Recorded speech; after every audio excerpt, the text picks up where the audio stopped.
Hi, this is Sabrina. Today I'm going to be talking about FIFA. Big organization, big topic, lots of things we could get into that would just go on forever. So, just going to try and hit the highlights. I don't have notes, I don't have a script, I'm just kind of going off the cuff. Hopefully that works and I don't prattle on for too long. Okay, where to begin? Okay, this World Cup 2026 has certainly highlighted how corrupt FIFA can be. Um, the fact that FIFA has awarded a fascist country, namely the United States, to host it, part host it, but really the US ran the damn show. The fact that the previous cup was in Qatar, for fuck's sake. I mean, what the hell is that? The fact that the World Cup before that was in Russia. The fact that they awarded the 2034 World Cup to fucking Saudi Arabia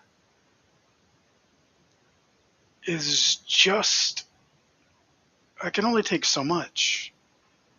And every 4 years I say I'm not even gonna watch the World Cup this year because it's in Russia where LGBT people are persecuted, where anti-fascists are persecuted, because it's in Qatar, which who knows how many hundreds, probably almost certainly thousands of lives were lost building their goddamn stadiums, which are now useless. Are they being used?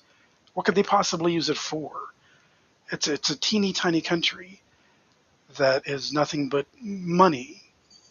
Um, and not to discount the people that live there that aren't wealthy. I'm sure there are some. There must be. But mostly that country is run on vast amounts of money and power. And so people from Nepal and other places were brought in to build the stadiums, and they were slaves, and many of them died.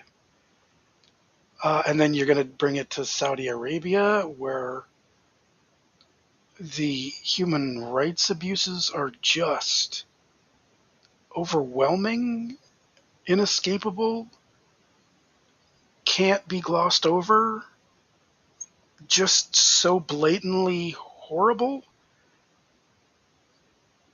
And then this World Cup with the United States and piece of shit fascist motherfucker walking on stage during the lifting of the cup is just, I mean, wow, just horrifying, just horrifying. I love the World Cup because I love the game.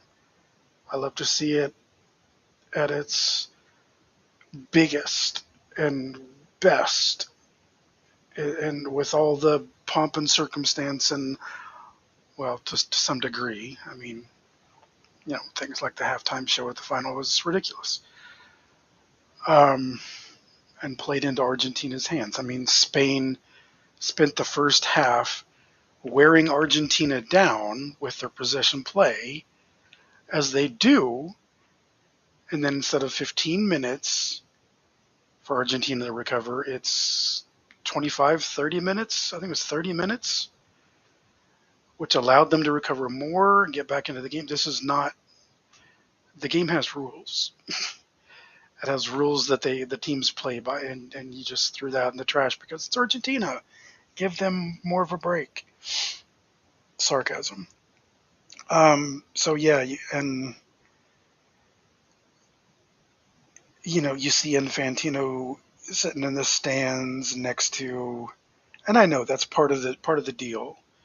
You're president of FIFA. It's the World Cup. You're going to go to the games in your special box, and you're going to sit next to the president of this country, and the president of that country, and this dictator and that dictator. That's how the game works, the political game. But just seeing him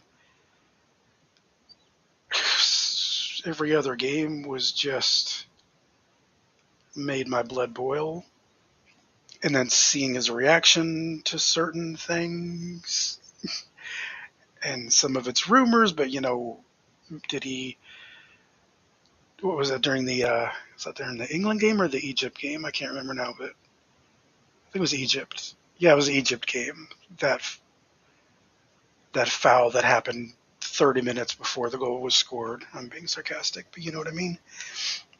Where apparently the VAR replay that's shown in the stadium suddenly went black instead of showing it, so the people didn't know what the hell was going on, why a foul was being called and the goal taken back against Egypt. It was just blatant corruption. And there's such a large history of this.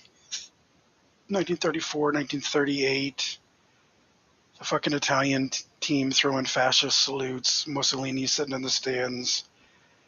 I mean, it's just like the Olympics with fucking Hitler. Why do these countries get these events when all they're using it for is propaganda for their fascist regimes, which is exactly why they get these events, because they're willing to do whatever to get the opportunity to make that big propaganda in the sporting world. And just like the Olympics, there's cheating, there's backroom deals and stuff going on to make sure that the right team or the right athlete, the right nation is shown in a good light or wins more trophies or whatever. Because these things are political. They weren't necessarily started to be political, but it was inevitable because, it's a showcase for these nations. They're going to, especially with these dictatorial countries, these authoritarians, they're going to want this opportunity to display their power, their might, blah, blah, blah. So it's going to fuck up the game. This is nothing new, but we just saw it so much in this tournament. And we've seen it so much with the countries that have been appointed to host it. It just makes it harder and harder every time. I've watched every World Cup since 1986. It's how I tick off time when I'm trying to think back, what was I doing at this age or whatever. I'm like, that was the year after the 1990 World Cup. So I was here. I mark off the events of my life depending on where they fall in World Cup years or between World Cup years. It's a big deal. It's a big deal to me. It's a big deal to so much of the world. But I just can't take much more. And I know it's 8 years down the road, but I have no plans to watch it in Saudi Arabia, which I imagine would be held in the winter again, like fucking Qatar, which is just so bad, so stupid. In 4 years, Spain, Portugal, Morocco holding it. That's kind of cool. 2 continents, 3 countries, but they're all together, so it makes sense. And yet it's sharing the thing, and it's such a big thing that a country like Switzerland or Sweden's never going to get to host it again, or Uruguay. That's not going to happen. And yet Qatar gets to. That's just a perfect example of what I'm talking about here. But these 3 countries hosting it, I have no problem with that. I think it's kind of cool. Giving some games to Uruguay, it's the centenary. That makes sense. To me, it would be like, okay, the opening game, maybe even the opening game and the final game.